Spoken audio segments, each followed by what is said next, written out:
Il est des histoires qui se construisent comme des cathédrales et qui doivent être dites comme un conte à la veillée.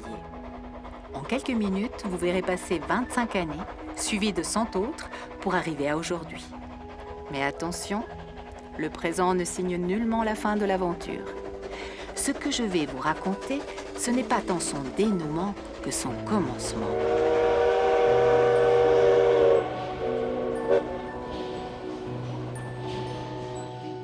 Cette histoire débute à la toute fin du 19e siècle. L'électricité illumine peu à peu la Suisse et permet au chemin de fer d'atteindre le sommet de la Jungfrau. À cette époque, la vie se raconte encore souvent en patois, comme ces échos de la chef de M. Seguin. Acest gain a zamejit de bunheu esse ceve. E le persave tăte de la mesma țuză, au bio matin, l'ensuite au iecarde. La intom, mon pelusanza, et à mon lait, les amanjas.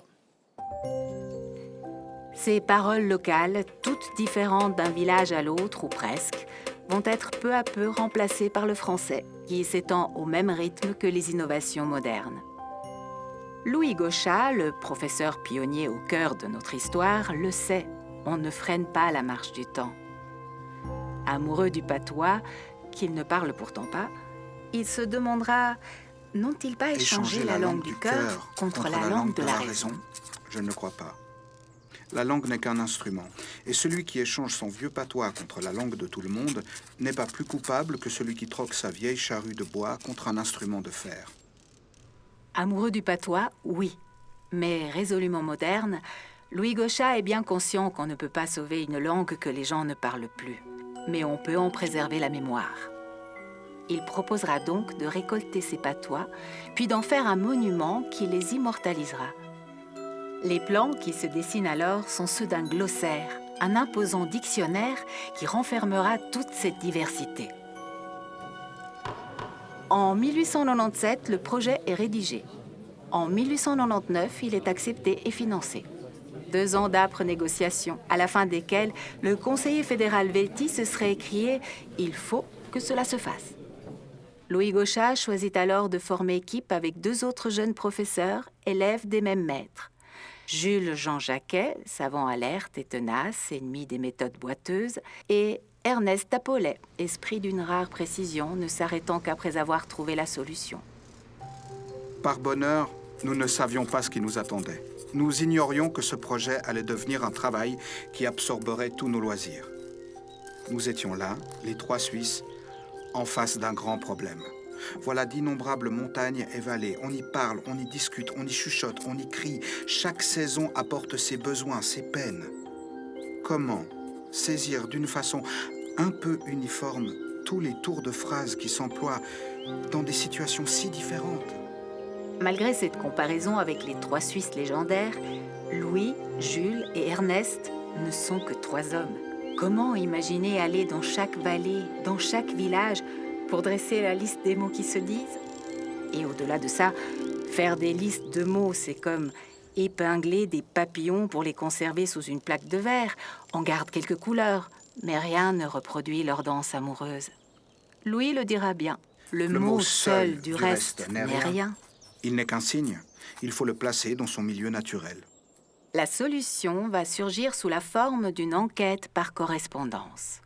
227 questionnaires qui explorent la langue dans toutes les situations de la vie, des fiches de couleurs différentes pour chaque canton, une enveloppe affranchie pour le renvoi postal, et voilà, de quoi faire le tour de la question.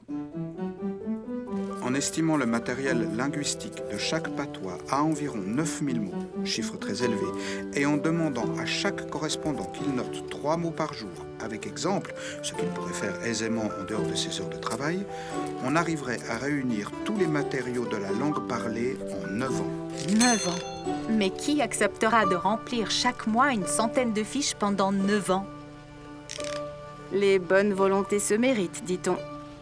Nos 3 Suisses seront donc, souvent à pied, dans près de 400 villages romans pour y chercher des correspondants susceptibles de bien vouloir répondre à leurs questionnaires.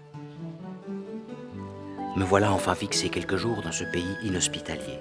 La grande préoccupation ici, c'est le temps. Vent, pluie, neige. On a une tout se peine fait énorme à continuellement. mettre la main sur les gens qui sont toujours partis de grand matin. Malgré les kilomètres à grimper au grand Vous soleil, ne pouvez on pas pousse vous alors faire jusqu'à un une idée autre du village délicieux pour les entretien que nous ont procuré Une ces des foins qui s'est interrogatoires. mis de la partie dès les premiers jours me déprime considérablement. J'avance assez bien avec le patois, mieux qu'au commencement. Surtout, j'ai trouvé un bon correspondant pour la vallée. Ils réussissent à recueillir les adhésions d'environ 200 patoisans. Mais dans les chaumières, une fois les premiers questionnaires reçus, mon Dieu, on s'est parfois découragé face à l'ampleur de la tâche. Jules Jean Jacquet prend alors la plume pour les encourager. Monsieur, j'aime croire que vous voudrez bien continuer compter à l'avenir sur votre collaboration, que j'apprécie fort et que je regretterais vivement enlever au glossaire. Vous abandonniez l'œuvre dans l'espoir de vous lire bientôt. Je vous prie, monsieur, d'agréer l'expression de mes sentiments et salutations appréciées. Jules Jean Jacquet. Jules Jean Jacquet.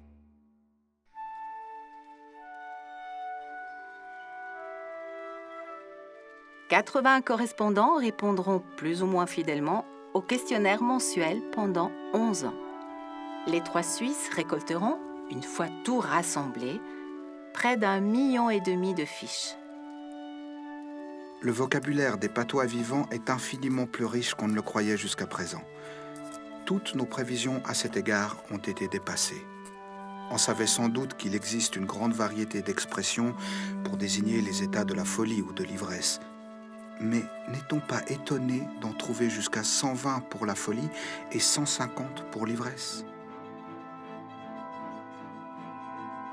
Ces fiches rédigées dans l'intimité d'une cuisine ou d'un bureau, il fallait à présent les déchiffrer, les classer et les rassembler par mots pour enfin les transformer en ce gigantesque dictionnaire imaginé par Gauchat. À cette étape du projet, le travail qui s'accomplit est énorme. Nous avouons franchement que nous n'avions pas évalué à sa juste mesure cette opération.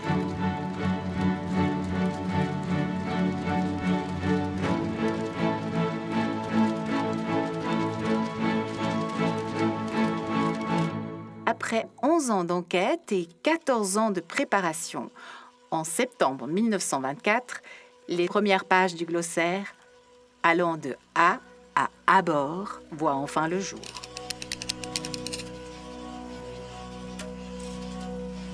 De cette histoire, qui est loin d'être achevée, les 3 Suisses ont posé les fondations. Depuis, leurs héritiers continuent la rédaction. C'est comme ça un grand projet. On esquisse parfois les plans d'un monument déjà imposant et on se retrouve à construire une cathédrale. Mais ne pas le savoir au départ permet peut-être de trouver le courage de se mettre à l'ouvrage.